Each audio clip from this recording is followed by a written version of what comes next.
Two of Europe's most informed teams, two of its most exciting managers, and a game poised on a knife edge. What more could you ask? Hello and welcome back to UELtras here on Ranks FC, that show all about what you need to be watching on a Thursday night, both in the Europa League and the Europa Conference League. My name is Jack Collins, and today we're going to be addressing the second legs of the playoff rounds in both competitions. There are some finely poised ties to discuss, but where else can we start? Once again, then with Manchester United versus Barcelona after what we saw at the Camp Nou last week. Well, firstly, what a game this first leg was. Absolutely sensational stuff at the Camp Nou, where United and Barcelona duked out a 2-2 draw that swung from end to end like a basketball game. I'm not quite expecting the second leg to provide us with the same chaotic entertainment, but it's definitely fascinatingly poised as two teams back on the up return to Old Trafford for part two. Last week, I talked about the battle between Marcus Rashford and Ronald Araujo at length, but Erik ten Hag's tactical adaptations in game allowed Manchester United's number 10 to run riot, moving him away from the left-hand side in the shackles of Araujo to torment both Marcos Alonso and Jules Koundé in the centre of the park. Xavi had rotated his back four, not just putting Araujo wide, but bringing Alonso in for Andreas Christensen, who's having a wonderful season as well, whilst Jordi Alba stepped in for Alejandro Balde. I mean, on the surface, it worked. Alonso scored the opening goal of the game from a corner, but perhaps more tellingly, I thought the centre-back duo were exposed for both of United's goals and struggled to deal with the threat of Rashford throughout. Koundé scored an own goal and probably was lucky to remain on the pitch after a last-man trip was waved onwards by the referee. With Cadiz dispatched last weekend and Almeria to come this, you'd imagine Xavi would be tempted to start his first choice pairing here, with Araujo and Christensen resuming their partnership and Koundé flipping back out to the right-hand side. Whether that means Rashford is moved back wide by Erik ten Hag to try and target him will be an interesting subplot to this game.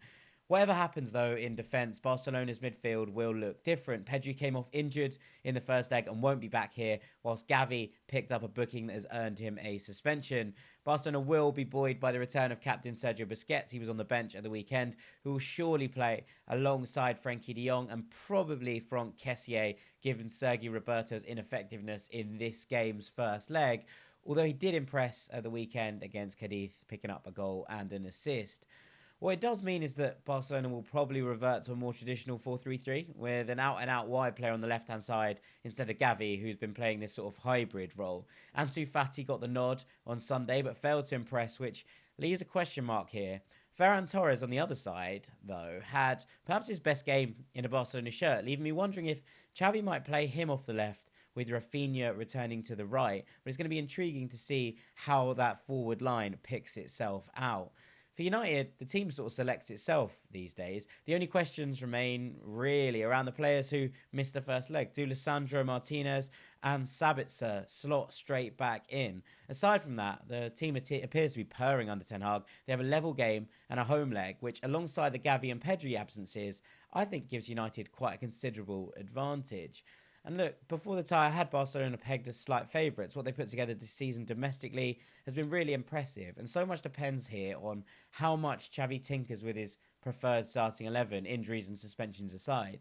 If we do see Barcelona's full strength back four, Koundé, Araujo, Christensen, Balde, in that order, importantly, we can say that Xavi is fully going for this, and it's anyone's guess. But I think he'll rotate again, and if he does, I think United's final third quality should edge them over the line.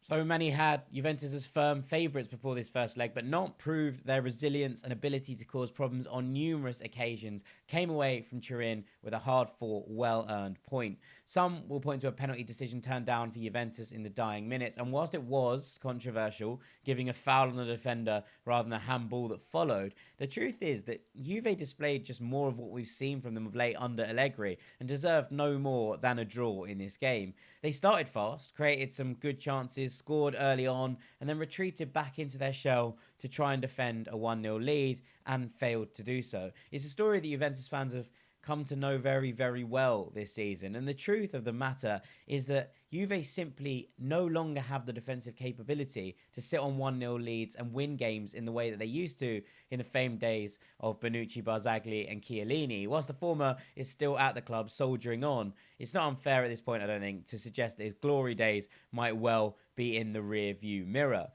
There can be no doubt, though, that Juve have star quality. Angel Di Maria is still churning out glorious moment after glorious moment, even in a side struggling by their own lofty standards. Fede Chiesa looks bright and sharp again, and Dusan Vlahovic has returned from injury to lead the line. Paul Pogba too is back in training, although this game will likely come too early for his return on the pitch.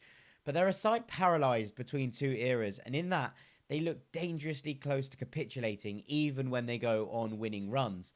And in that regard, none are horrible opponents. Rejuvenated since the World Cup break, Antoine Kombouaré has got them back to playing the football that won the club the Coupe de France last year and binding this team back together after a rough start to the season. They're resolute in their desire to show their worth again here, and back in Loire, they don't lose very often. Jean-Charles Castelletto anchors this defensive line. Alban Lafont is a safe pair of gloves between the sticks. And in Ludovic Blas, they have a talisman capable of transforming games on a sixpence. When he's given time and space that he was given in the second half in Turin, he is an absolute menace.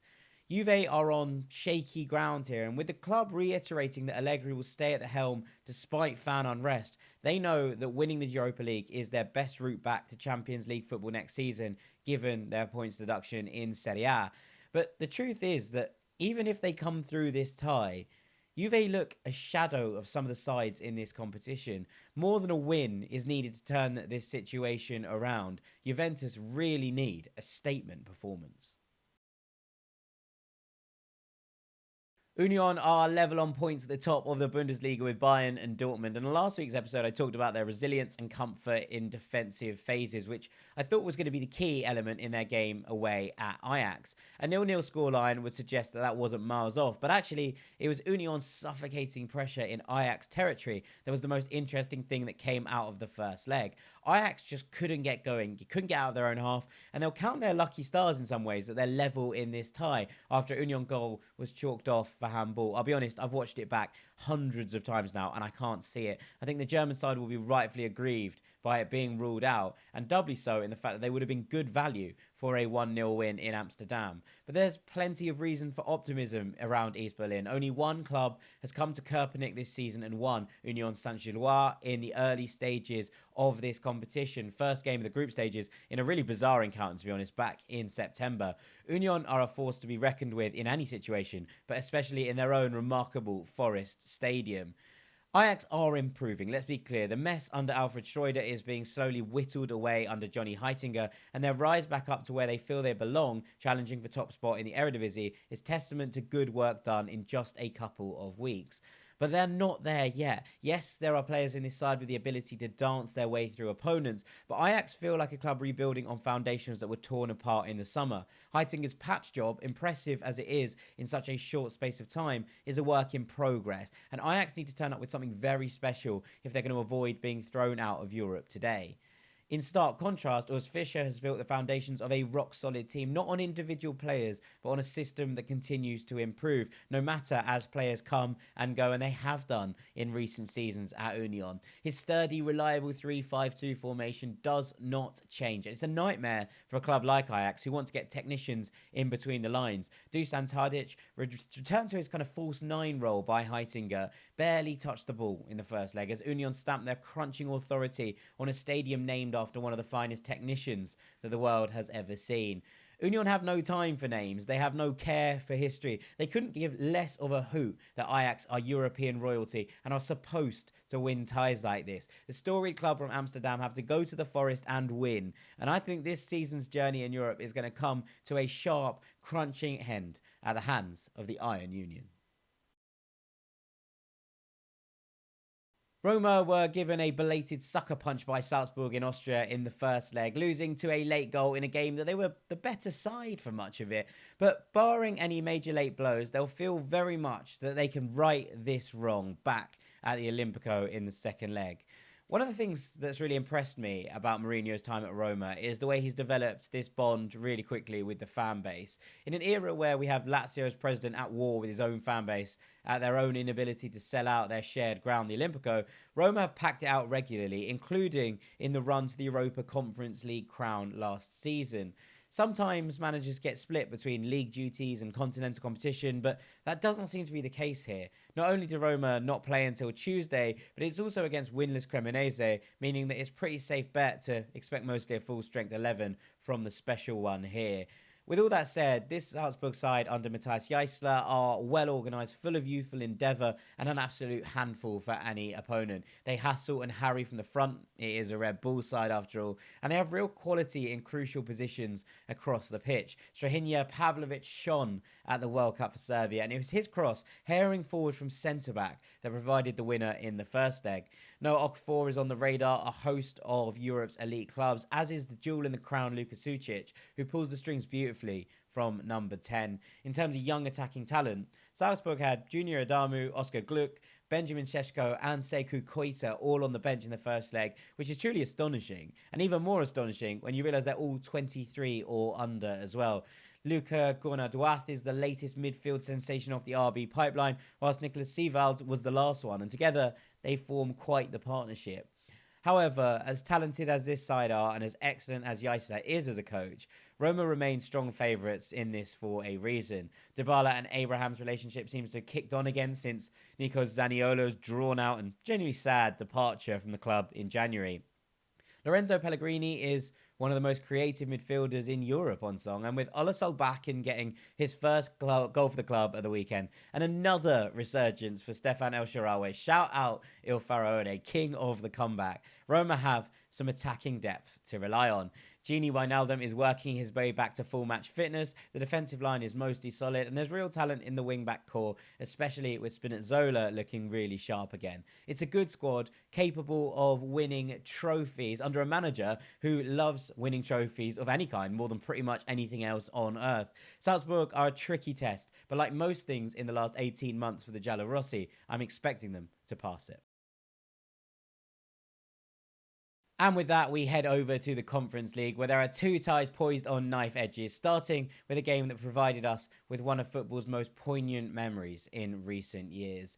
The first leg in this one provided some of the most emotional scenes that we've seen in a while in football, with Trabzon's community coming out in force to show their support and thanks for the emergency services who have fought so hard to save lives following the earthquakes that have devastated Turkey and neighbouring Syria.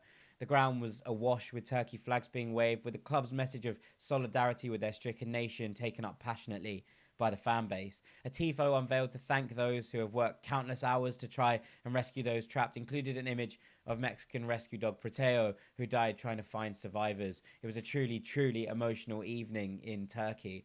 The Trabzon players took up that further themselves, beating Basel in a result that probably should have been more. But the celebrations following Jens Steiger Larsson's goal were heartfelt, and to even be playing football in a time of emergency like this took some courage. So, first and foremost, fair play to Trabzonspor. It seems callous to say that Basel are having a torrid time of it on the pitch in light of the tragedies occurring, so let's put it this way. This is Basel's worst season for a long time, currently sitting in 6th of 10 in the Swiss Super League and a long way off the pace. Trabzonspor won the Super League in Turkey last year, but they've fallen off too from a resurgent Big Four in Istanbul. Once more, it's Galatasaray, Fenerbahce, Besiktas and Istanbul Başakşehir leading the way at the top of the table. They did, though, Trabzon, absolutely dominate this first leg, fueled perhaps by the emotional charge around the stadium, but they're a better side than Basel right now, and they showed that. Maxi Gomez led the line exceptionally in the first leg and was unlucky not to be on the score sheet himself. I feel like this is a night where he will shine once again. Basel have been porous. They've given up way too many chances of late, and the crowd at St. Jakob Park will get on their backs if they come out as passively as they have done recently. Driven by emotion and the country united behind them, a rare thing for Trabzonspor given their checkered history as a rebellious force of disruption in Turkey. I can see Trabzon making their chances count this time and making the last 16. It's no surprise that I've gone for two games here with the same scoreline going into the second leg. The away team winning by a singular goal and having to travel to an expectant home stadium often creates one of the most scintillating atmospheres in football. Both sides with similar hope and expectation, and in some ways, in two-legged knockouts, this is about as even as it gets in half-time in the tie. Ludogorets Razgrad have become a relatively familiar name in recent years, knocking about in all three of Europe's continental competitions regularly, so to see them at this stage of the Conference League is no real surprise. Fun fact, Ludogorets is an anagram of good result, which is still probably my favourite fact in football. Still, when this tie was drawn, many will have plumped on Anderlecht dispatching the Bulgarian champions, but if the first leg and Anderlecht's season so far are anything to go by, they face an uphill struggle back in Belgium. To put it bluntly, Anderlecht are having an absolute stinker of a season domestically. They're currently 9th in the Belgian top flight, the Jupiler League, and are outside the spots in which they would even be included in the Europa League playoff round at the end of the season. If it was to finish that way, it would be the first time it had ever happened since the league changed its format in 2009-2010. So where has it all gone wrong? Well, manager Vincent Kompany swapped Brussels for Burnley in the summer, with Felice Mazou being brought in to replace him.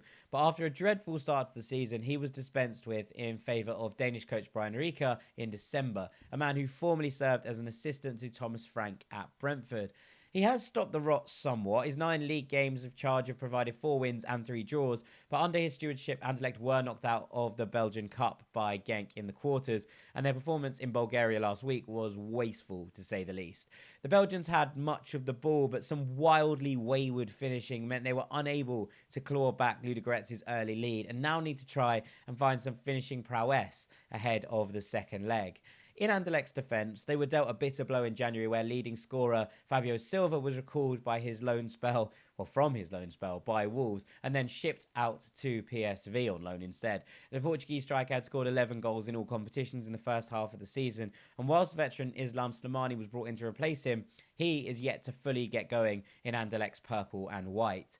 The fact that Anderlecht was looked to come at them might just suit Ludogorets. They gave up 70% of the ball in the first leg, happy to sit back and try and suck a punch on the counter, and their 3 shots on target, equal to that of the Belgians, is testament to a comfort playing in this kind of style. It's to be applauded, I think, in many ways. Their years of being underdogs on the continent has led to a different style of football to the one domestically that has made them champions in Bulgaria for 11 years on the bounce. That's not an easy thing to do. 21-year-old Brazilian striker Igor Thiago is an absolute handful, both running in behind and in the air, where he scored from in the first leg, whilst on the break left winger Bernard Tekpete is dynamite and has end product to match. Kirill Despodov plays on the right. He's seen as one of the best players that Bulgaria has produced in years, capable of going inside or outside of his fullback. And as a front three, there's plenty to like here. Anderlecht should still be favourites, but there's plenty of intrigue in how this will play out, and if Ludogorets can punish them on the break early on as the crowd demand the Belgians push forward, there's plenty of scope for the underdogs to triumph here. Put Anderlecht on upset alert.